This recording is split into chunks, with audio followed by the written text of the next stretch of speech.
युवती जो युवा होते हैं, युवक और युवतियाँ, वही इस चीज़ के ज़्यादा शिकार होते हैं, क्योंकि उन्हें एक तो अनुभव नहीं होता कि सामने वाला व्यक्ति का जो आकर्षण है वो ही उसको घायल करता है या आकर्षित करता है। लेकिन आप उन युवाओं को क्या संदेश देना चाहेंगे कि वो इस तरह की मानव तस्करी से या स्वयं को, अपने आप को इस तरह से बचा सकें? देखिए, ये प्रश्न जो है बहुत ही उलझा हुआ प्रश्न है। यदि शायद मैं इस पे कुछ कहूँ तो उसका समाज के अंदर एक अलग तबका जो बैठा हुआ है उसका विरोध भी कर सकता है जी।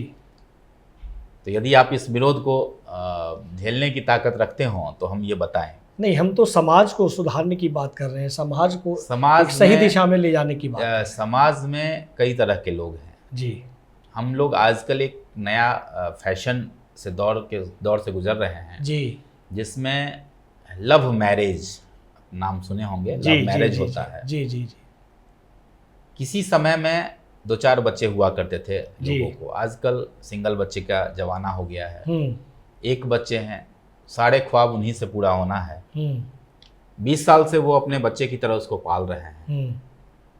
2 महीने किसी के साथ आपका मुलाकात हुआ, आप ये भी नहीं समझे उसका बैकग्राउंड किसी क्या है। विपरीत सेक्स के साथ आपका मुलाकात हुआ। जी जी जी जी। नहीं, ये जरूरी नहीं विपरीत सेक्स के साथ, क्योंकि ये रैकेट जो है ना वो विपरीत सेक्स नहीं, उसी के तहत हो रहा है। एक लड़की ही जो है एक लड़की को, या एक लड़का जो है एक लड़का को डाइवर्ट करता है। तो नहीं नहीं नहीं, वहाँ ऐसे है तो वहाँ चलो, हमने ये किया है, हमने ऐसा देखा है, तो आप उस लालच में आ जाते हैं। नहीं नहीं, ये तो जानता है रियल। आप देखें जो उसका बैकग्राउंड क्या है, वो किस प्रोफेशन से है, आपके ऊपर जो वो खर्च कर रहे हैं वो कहाँ से कर रहे हैं, या आपके ऊपर खर्च क्यों कर रहे हैं। हम लव मैरिज का विरोध नहीं कर रहे हैं, लेकिन मेरा कहना है वो कंसर्न में आप करें, वो अपने गार्जियन को बता कर करें जी।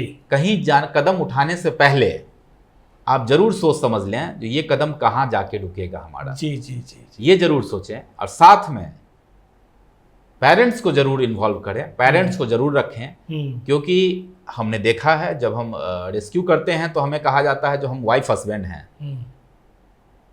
कितने दिन हो गए आपकी शादी के? अभी मैंने लव मैरिज किया है, 2 महीने हो गए। कोई प्रमाण पत्र नहीं होता है, कोई कोर्ट मैरिज सर्टिफिकेट नहीं होता उनके पास। उनको लगता है बस यही दुनिया है।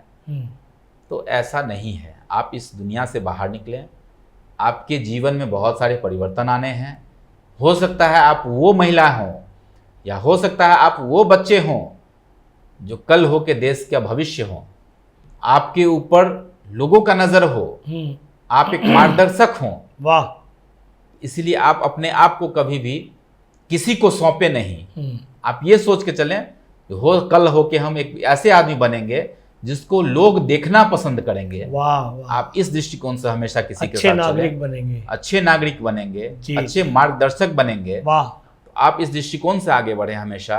ये सोचकर कभी नहीं बढ़े जो हमारे पेरेंट्स हमें पढ़ाए नहीं। हम कहना चाहते हैं आपको, आज के दौर में हमारे यहाँ बहुत सारे ऐसे पॉलिटिशियन हैं जिन्होंने बहुत अच्छी पढ़ाई नहीं की है, लेकिन कहीं ना कहीं राजनीति में वो सफल हुए हैं। जी जी जी जी, जी। यदि कल हो के वो किसी के शिकार हो जाते तो क्या वो मार्गदर्शक बन पाते?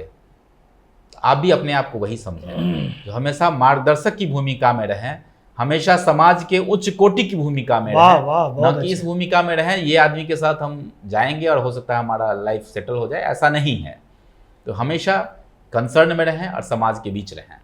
मनोज जी, आजकल एक और चलन शुरू हो गया है युवाओं के भीतर में कि वो शादी नहीं करते, उसके बावजूद भी पति पत्नी की तरह एक साथ रहते हैं, जिसे शायद लिविंग इन रिलेशन का नाम दिया गया है। उस विषय में आप युवाओं को क्या कहना चाहेंगे? देखिए, ये बहुत ही अजीब प्रश्न है और हम लोग शायद इसका सही से समझ भी नहीं पाए हैं अभी तक जी, क्योंकि हम लोग इस दौर से कभी गुजरे नहीं और ना चाहते हैं जो कोई गुजरे जी। ये एक अजीब रिलेशन का नाम है लिविंग रिलेशन।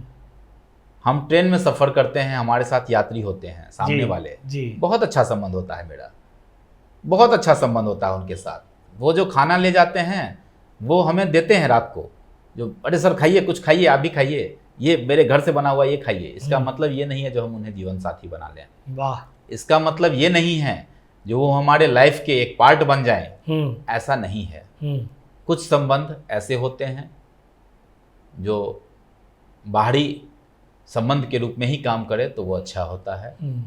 हमारा जो इंटरनल पार्ट है, हम एक छोटी सी बात जब होती है जिसके साथ हम क्लास में फर्स्ट क्लास से लेके 11th क्लास तक पढ़ाई करते हैं, उनको भी हम नहीं बताते हैं जो मेरी मम्मी का अवगुण क्या है, मेरी मम्मी क्या करती हैं।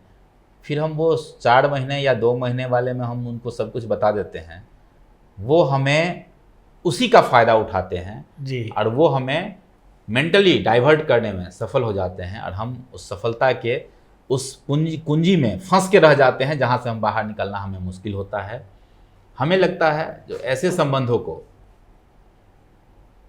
परमानेंट नहीं किया जाए, ऐसे संबंधों को बहुत तवज्जो नहीं दिया जाए, इसके लिए हम सरकार से भी कहेंगे जो इस तरीके का जो संबंध है जी। वैसे इस पे टिप्पणी करना गलत होगा क्योंकि इस पे सुप्रीम कोर्ट भी अपना टिप्पणी कर चुके हैं, लेकिन कहीं ना कहीं हर समाज के लिए ये अच्छा नहीं है।